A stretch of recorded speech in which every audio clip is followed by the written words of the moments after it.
Hello, and welcome back to KM Webverse. This is Chad. Wondering what happens after your Shopify free trial ends?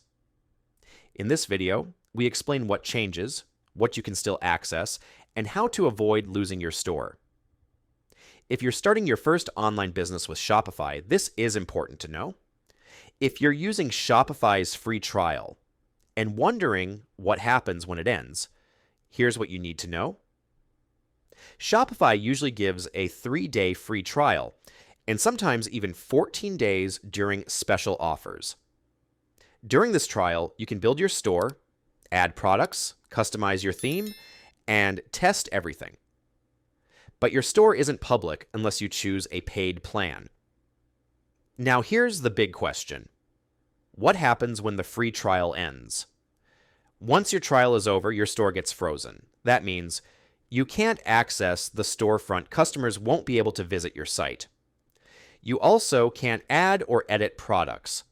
However, don't worry, your data is not deleted.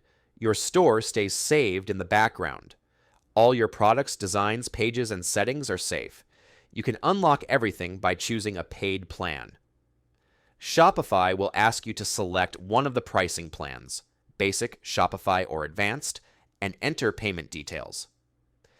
As soon as you pay, your store is live again and fully functional. But here's a tip.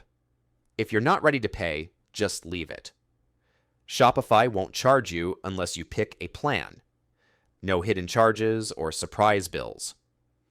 And if you wait too long, Shopify may delete inactive stores after a certain time, usually a few weeks to months, so don't wait too long if you want to keep your setup. That's it.